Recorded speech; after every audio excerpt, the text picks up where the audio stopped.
Et oui, un peu de sérieux dans ce studio avec Christophe Dard pour l'histoire des Juifs de France. Un nouvel épisode ce matin et dans ce numéro, Christophe, nous continuons à parler de la résistance juive pendant la Seconde Guerre mondiale contre la politique antisémite du régime de Vichy et contre l'occupation allemande et les déportations. Qu'il s'agisse d'hommes de premier plan partis à Londres dès 1940 ou d'anonymes qui ont résisté à l'intérieur même de la France, beaucoup ne se résignent pas et s'engagent dès 1940 pour sauver des Juifs et lutter contre l'occupant. Christophe, nous avons parlé des éclaireurs israélites de France, fondés en 1923 par Robert Gamzon. Ce dernier est à l'origine de la création de la Maison des enfants de Moissac et du chantier des Ormes. Et il s'agit en fait d'une ferme-école rurale fondée en novembre 1940, située sur la commune de Lautrec dans le Tarn, sur le place vive des Juifs français, étrangers, comme le veut d'ailleurs l'organisation même du scoutisme. Et donc, selon, on peut dire, la charte des éclaireurs, l'emploi du temps est partagé entre des travaux dans les champs, l'éducation et la pratique du judaïsme, prière, fête, Shabbat, alimentation, chant, une stricte discipline et de rigueur. À l'automne 1942, le chantier des Ormes devient aussi une école pour les élèves de seconde, de première et de terminale. Et c'est là que l'épouse de Robert Gamzon, Denise Gamzon, née Lévy, originaire d'une famille juive alsacienne et membre également des éclaireurs israélites de France, va jouer un rôle important. Et c'est qui a épousé Robert Gamzon à la synagogue Buffo dans le 9e arrondissement de Paris en 1930, écrira des années plus tard. Il y avait parmi nous assez de gens capables de donner des cours de français, de mathématiques, de physique, de biologie. En fait, cette école qui a groupé une vingtaine d'élèves un peu plus jeunes ne suivait pas vraiment les règlements de l'éducation nationale. Elle ajoute « J'ai fait moi-même des cours de philosophie, matière qui m'avait beaucoup intéressé, mais dans laquelle je n'étais pas vraiment à la hauteur. » Alors, parmi les élèves de Denise Gamzon, ou Gamzon, le plus célèbre est sans doute Jérôme Lindon, futur directeur des éditions de Minuit et oncle de l'acteur Vincent Lindon. Dans le même temps, de jeunes cheftaines des éclaireurs sont formées comme assistantes sociales par Denise Gamzon. Elles se rendent au camp d'internement de Gurs, dans les Pyrénées-Atlantiques, où des juifs étrangers sont internés, généralement allemands, autrichiens et polonais. Dans ce camp ont aussi été internés brièvement des républicains espagnols.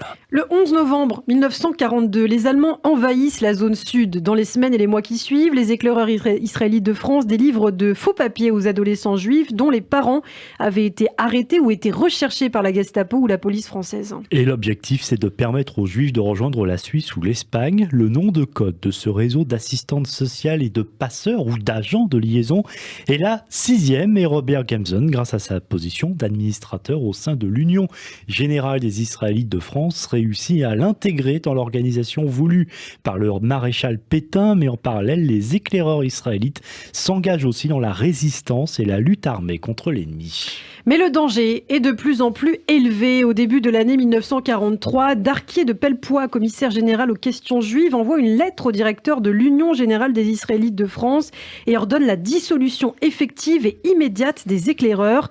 Le chantier des Ormes est définitivement fermé en mars 1944. Et le 17 mai de cette année-là, Léo Cohn, aumônier des éclaireurs, un des animateurs spirituels du chantier de Lautrec, est arrêté près de Toulouse, sur la route des Pyrénées, alors qu'il devait prendre la tête d'un convoi de jeunes scouts pour combattre en Palestine mandataire au sein de la Légion juive.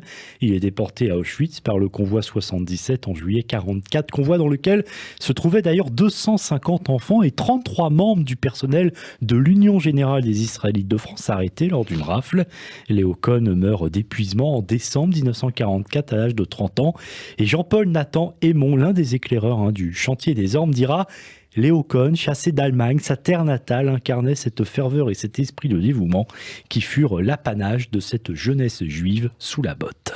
Alors que son épouse Denise, enceinte, et ses enfants sont passés en Suisse, Robert Gamzon a rejoint le Maquis de Vabre, une organisation de la résistance en fait présente dans le Tarn. Organisation rattachée à l'armée secrète, ce groupement de résistants né quelques mois plus tôt sous le nom de capitaine Lagnès. Sa compagnie, qui fait partie de l'organisation juive de combat dont on reparlera, prend le nom de Marc Haguenau, du nom en fait d'un ancien éclaireur fusillé par les Allemands. En parallèle, Gamzon se rend à Paris et y coordonne les différents réseaux clandestins. Environ 450 maquisards sont entraînés et armés avec un objectif, libérer la France du joug nazi. Mais le maquis est attaqué par la Wehrmacht dans la nuit du 7 au 8 août 1944.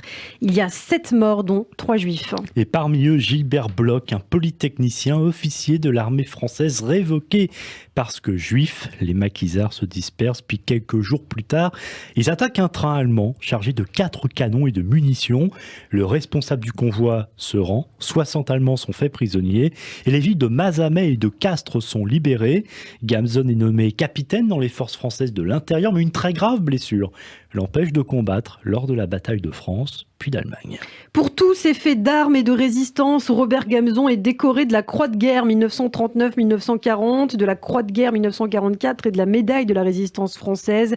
Il est également nommé chevalier de la Légion d'honneur à titre militaire et de la résistance. Après-guerre, Robert Gamson et son épouse Denise fondent en 1946 l'école Gilbert Bloch située à Orsay, l'emplacement même du futur pôle universitaire de Paris-Sud. L'école réunit alors 20 élèves, 10 garçons, 10 filles, originaires à la fois de France ou d'Afrique du Nord.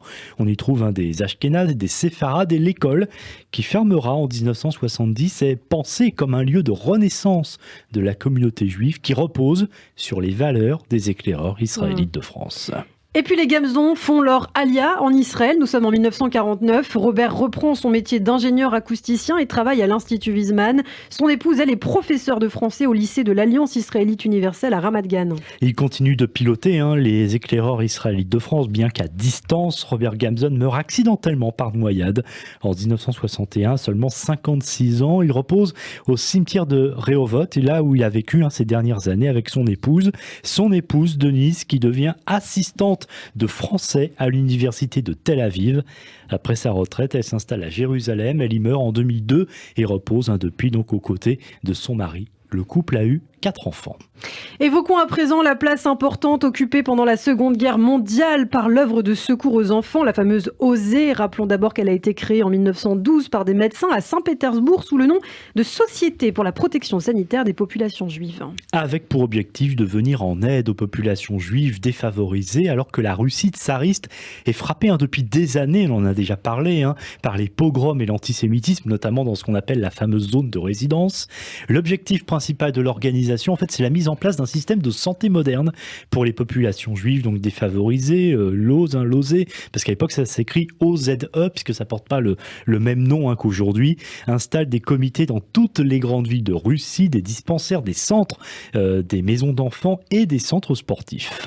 Des programmes de formation de médecins pédiatres sont lancés, ainsi que des cours élémentaires d'initiation aux règles de la médecine, de l'hygiène et de la santé. Des ouvrages de vulgarisation et des brochures en yiddish sont aussi publiés. Oui, en effet, beaucoup de choses. Une œuvre de secours aux enfants qui à l'époque s'appelle Société pour la protection sanitaire des populations juives, très active, à tel point que l'association d'ailleurs s'étend à l'intérieur, j'en parlais, de la zone de résidence des juifs de l'Empire, en particulier en Pologne et en Lituanie. Et par exemple, les objets de toilette courants comme le savon ou encore le dentifrice vont être distribués à titre gracieux ou à prix réduit. Eh bien, merci beaucoup Christophe pour toutes ces précisions, et donc la deuxième partie de cette histoire des Juifs de France consacrée à la résistance juive pendant la Seconde Guerre mondiale. On vous retrouvera bien sûr très bientôt la suite de ce dossier au prochain numéro.